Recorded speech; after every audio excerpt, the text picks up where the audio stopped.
Brady for putting this together today. And it's hard to follow Coach Kelly, I'll tell you that. But Coach, great job on getting us fired up. And I echo the comments of all of my colleagues here today. I'm going to talk in a second here about the death tax and the myths surrounding the death tax. But before I do that, I just want to comment on going through this process of this $3.5 trillion bill. You know, there was a lot of talk by my Democratic colleagues at the beginning of when we started this about COVID and the pandemic, and we got to do this. And I frankly think that's a convenient excuse by the Democrats. They want to dismantle TCJA. That's their prerogative. That's their objective. And they want to do that. And that's been clear to me throughout this process. And, you know, I go back to our economy pre-COVID. And it was the best economy in my lifetime. And you look at the statistics. We had more people working in this country than ever before. We had wages at record levels. We had people saving money. We moved 6 million people out of poverty. We had record unemployment. And people at every economic level, whether it was low end, middle end, or high end, were doing well and prospering. And much of that was due to TCJA. In revamping the tax code. And now you see a concerted effort by the Democrats to absolutely dismantle that. And I worry the crippling effect it's going to have on our economy and working families and people that I represent in Central and West Central Illinois that are people that are patriotic and work hard and play by the rules. And as it was mentioned earlier, we're playing defense on this. But the effect that this bill would have on them is drastic. And I look at these social programs that are in this bill. Child care, free college tuition, free public housing, entitlement programs. And we can debate each one of these, but this is a Christmas wish list for Democrats, socialists, and radicals. And the problem is once you turn on these spigots of government, you never shut them off. They turn it into an entitlement program. And that's what we're facing here. And so it's tough to watch this bill go through and to see it pass in our committee. But it's our obligation and our responsibility to speak out about it. And that's what we're doing here on this call. So again, Tom, I thank you for your leadership on this. And anytime you see the Washington Post giving Pinocchios, everybody ought to stand up and take notice. And that's what they've done on a number of these things. So I want to focus on the death tax and the fact that the Democrats have said the death tax only impacts 2 of every 1,000 taxpayers who die. Well, I represent one of the largest ag districts in the country. It's the 8th largest ag district in terms of corn and soybean production. And I see what the provisions in this bill on the estate tax will do to my farmers and family-owned businesses. And it will have a devastating effect on their operations. Let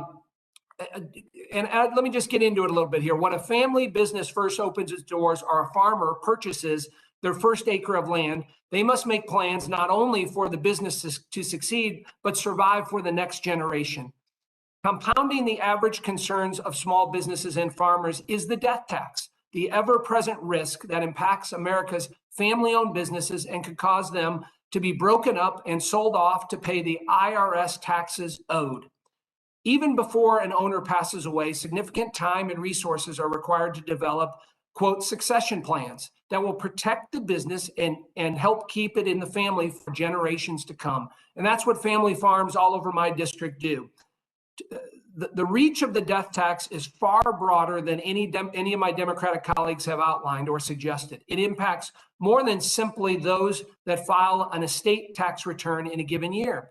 Costly succession planning represents a type of death tax because millions of family businesses must spend hard-earned money to ensure that they are not impacted by the tax inadvertently. Aside from the planning burden, the death tax is particularly unfair because it taxes property that has already been taxed, sometimes multiple times. The best option is to have no death tax at all, an approach chosen by many of our global trading partners around the world. Other countries must understand something that our Democrat colleagues do not. Entrepreneurial family businesses that produce the things we use and eat every day should be cherished and not discouraged with confiscatory taxes.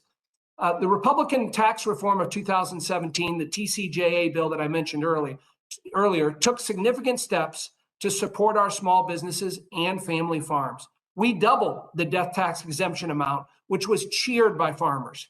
This ensures that most family businesses, farms, and ranches can skip the burden of maintaining expensive estate plans. Doubling the exemption also helps avoid the difficulty of valuing property and filling out IRS forms while families are making funeral plans for their loved ones. House Democrats want to unwind that progress by slashing the death tax exemption starting on January 1st of 2022 and penalizing family-owned businesses that are already turned operations over to the next generation. At a time when there are 4 times as many farmers aged 65 or older, and there's an expectation of more than 370 million acres to transfer in the next 2 decades, we should be incentivizing the transfer of farmland to the next generation instead of increased taxation, which this Democrat bill does. Not to mention, this year alone, the rate of inflation has driven farmland values up 20%, meaning under the current proposal, more farmland would be triggered at the 40% death tax, which is again devastating to family farmers. These policies are detrimental to Main Street small businesses also and to the robust agriculture industry. I hear from farmers in my district that many are considering selling out this year before these draconian tax provisions could take place. Democrats' plan to create a supercharged death tax will weaken America's family-owned businesses and bring fewer jobs, lower wages, and less prosperity to this country. I want to thank you, Tom, again for putting this together and for the opportunity to bring these issues to the American people. And I hope my colleagues across the aisle, when we get back, will listen and want to work with us to do the right thing for our constituents and the future of this country. Thank you, Tom.